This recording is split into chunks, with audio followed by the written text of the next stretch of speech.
What's up, beautiful people? In this video, I'll be talking about navigating the line between order and chaos and what these two archetypal energy types in this dual universe we inhabit mean for our personal development, for our creativity, for our relationships, and our wealth, our abundance. And I want to keep following the thread first off and really dive into my story recently, which has been a deep journey and sojourn into my inner chaos and also my outer chaos, and understanding ways I can bring order to that, ways I can bring clarity, ways I can bring life back into those places, those cells, those hurt places, those ideas, those beliefs that needed order and actually love and ordering. And so a lot of these ideas, I've been inspired by Jordan Peterson. So I first want to give this shout out. That man is a sage at articulation, seriously.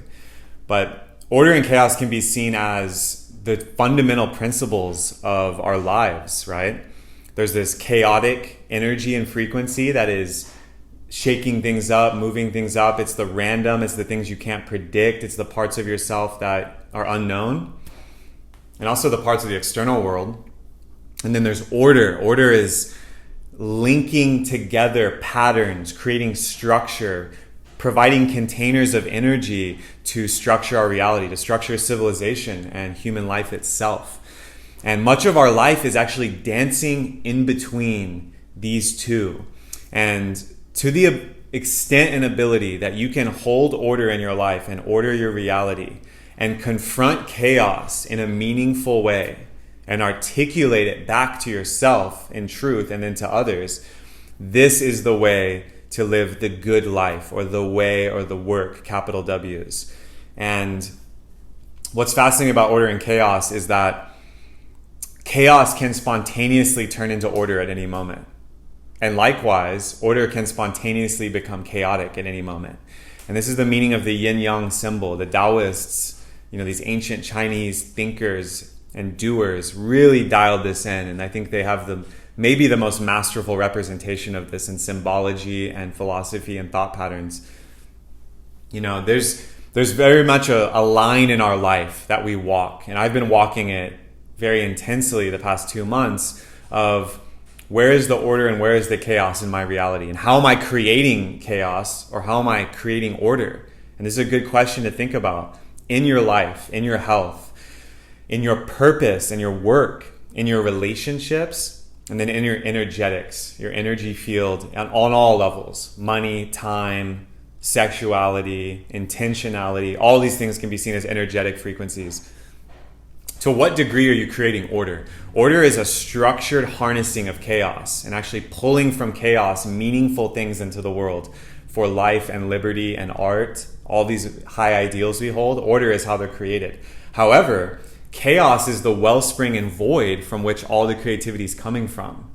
And it's where things are being birthed, right? That Je Ma, that mother feminine energy. And this is a good way to think about it, is the feminine archetype, I'm not talking about gender, is chaos. It's chaotic. Nature herself, the rainforest, the ocean, space, it's this chaotic natural flow. And order can be seen as masculine, not talking about gender. Masculine in that it is ordered, directed, linear. It's calling down the order. And this dance between masculine and feminine, between yang and yin, between order and chaos, is the degree to which you are going to live a fulfilled and masterful life. Is the degree to which you, as an ordered being, can confront chaos and transform and transmute it into art and meaningful things. Let me say that again. The degree to which you can navigate this line, this liminal zone, and live in both worlds is the degree you're going to have mastery, potential, and power in your life. So if you're watching this and you're resonating, type in the comments how order and chaos are manifesting in your life. Share this video, tag someone who needs to hear this, because this is the higher order, high level principle of reality, is how do we get from order to chaos and back again? In my journey recently, I was realizing the internal chaos manifesting inside of me that derailed me and had me pulling back and burning down and shattering my patterns was very painful because it was showing me the ways I was living out of alignment and living out of truth.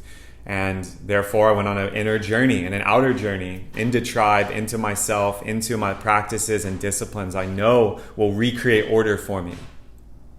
And realizing that sometimes the emergence of chaos in your life, in a relationship, in your work, in the place you live, in your community, is actually there to remind you that the order you have is no longer sufficient to contain and manifest your energy. So it needs to be deleted, it needs to be released, it needs to be composted. And that's the process I've been in creatively, and I've been in professionally and romantically, is releasing an older order so a new order can arise out of the chaos that has come to destroy the old order. And this is the beautiful dance of the Shiva Nataraj, Om Namah Shivaya. Shiva, the god of destruction in Hinduism, comes to destroy the order that was created to breathe new life into it. And this is something I very much resonate with and have seen playing out in a very real way in my life. The chaos I felt in romance, the chaos in my career as a coach, as a speaker, as a facilitator, and transformative agent, the chaos became too strong because I was out of alignment and just repeating an old pattern. So I invite you to really look at your life and take inventory. Where is chaos coming in to your life to show you a new order? And how beautiful and powerful is that? How can you dance with that chaos and lean in? I think one of the best ways to conceptualize this is the edge, right? The seashore, the jungle, the forest edge of your reality. You have your township, your home, your farm, and then you come up against raw nature. What is that line in your life, in your health, wealth, and relationships? What is that line, and can you dance with it in a more skillful way? This is the beautiful nectar of the Eastern way of thinking and Eastern philosophy. How skillful can you approach your reality? With how much skill can you pull order and manifest order from the chaos that is confronting you? And can you do it with truth and alignment and with enthusiasm? That's my practice, and this is what I'm helping everyone in my life that is interacting with me in a deep way, in an intimate way, do. It's what I'm called to do as a skywalker, as an agent that can move through dimensions and articulate it. That's my superpower. And that's why I love making videos. That's why I love making content. I love working with my clients. So if this is resonating with you, again, please like, comment, share on this video. I'll be making a lot more videos, a lot more truth bombs and wisdom nuggets and nectars I've extracted from my own journey. As painful and as scary as it's been because of the unknown, I'm now in a place of creating order out of that. And so if you're resonating with what I'm saying, if you're hearing this and hearing a deep call, I want to also invite you and share with you that I'm opening a new coaching container. My coaching practice is radically transforming. It's re-evolving. I do this re-evolutionary practice with clients to unlock their creative codes, their creativity, teach them kung fu in relationships and relating, and also activate their rituals, their sense of ceremony and purpose in life. And so if you're resonating with these concepts and you're seeking to transmute chaos and order in your life right now, I invite you to DM me. Those clients are going to be very hand-picked, hand-selected. I only have 4 spots, and I'm opening a new container that's a high commitment. So this is a high commitment, energetically, purposefully, and in your spirit. So if that's something you're interested in, send me a DM. Otherwise, it's good to be back. I love you guys so much. Mahalo, and have an epic, empowering week.